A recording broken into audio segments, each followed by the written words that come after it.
ஒரு காலத்தில் மலைகளும் மரங்களும் சூழ்ந்த ஒரு அழகான கிராமம் இருந்தது. அந்த கிராமத்தின் அருகில் ஒரு பெரிய பசுமையான காடு. அந்த காட்டில் ஒரு சிறிய எறும்பு கூண்டில் மித்ரா என்ற ஒரு குட்டி எறும்பு அவளுடைய குடும்பத்துடன் வாழ்ந்து வந்தாள். மித்ரா மிகவும் சின்ன எறும்பு, ஆனால் அவளுடைய மனம் அதிகமாக பெரியது. காலை சூரியன் உதிக்கும் முன்பே அவள் எழுந்து விடுவாள். இன்னைக்கு எவ்வளவு விதைகள் சேகரிக்கலாம் என்று சிரித்தபடியே வேலை ஆரம்பிப்பாள். மற்ற எறும்புகள் விளையாடும் போது கூட மித்ரா மட்டும் உழைப்பை விடமாட்டாள். மழைக்காலம் எப்போ வரும் தெரியாது, அதற்குள் தயாரா இருக்கணும் என்று அவள் சொல்வாள். அதே காட்டில் வீரா என்ற ஒரு பெரிய வண்டு வாழ்ந்து வந்தான். வீரா உடலால் பெரியவன், பலம் நிறைந்தவன். ஆனால் அவன் மிகவும் சோம்பேறி.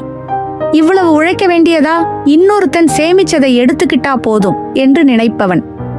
வீரா ஒரு நாள் மித்ரா விதைகள் சேகரிப்பதை பார்த்தான். இவ்வளவு சின்ன எறும்பு, ஆனா இவ்வளவு உணவா என்று அவன் மனதில் பேராசை பிறந்தது. அன்று இரவு காடு அமைதியாக இருந்தது. நிலா மெதுவாக ஒளிர்ந்தது. அனைத்து எறும்புகளும் தூங்கும்போது வீரா மெதுவாக எறும்பு கூண்டை நோக்கி வந்தான். சின்ன எறும்புகள் என்ன பண்ண போறாங்க என்று சிரித்தான். அவன் சுரங்கம் தோண்டி உள்ளே புகுந்தான். உள்ளே நிறைய விதைகள். ஆஹா, இன்னைக்கு விருந்துதான் என்று அவன் சாப்பிட ஆரம்பித்தான். அந்த நேரத்தில் மித்ரா விழித்து கொண்டாள். சத்தம் கேட்டதும் உள்ளே வந்து பார்த்தாள். யார் நீ என்று அவள் கேட்டாள். வீரா சிரித்தான். நான் வலிமையானவன், இந்த உணவு இப்போ என்னுடையது. மித்ரா பயப்படவில்லை. இது எங்கள் உழைப்பு, தயவு செய்து போய்விடு என்று அமைதியாக சொன்னாள். ஆனால் வீரா கேட்கவில்லை. அப்போது மித்ரா மற்ற எறும்புகளை கூப்பிட்டாள்.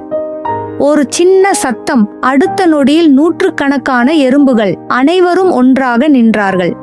வீரா சிரித்தான். நீங்கெல்லாம் சின்னவங்க.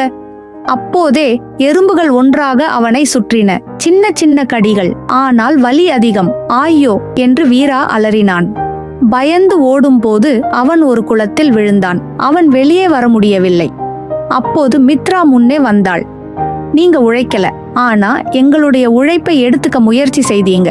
நாங்கள் சின்னவர்கள், ஆனால் ஒன்றாக இருப்பது பெரிய சக்தி. மித்ரா அவனை காப்பாற்ற சொன்னாள். எறும்புகள் சேர்ந்து இலைகளை கொண்டு அவனை வெளியே வர உதவினார்கள். வீராவின் கண்களில் கண்ணீர். மன்னிச்சிடு, நான் தவறு செய்துட்டேன்.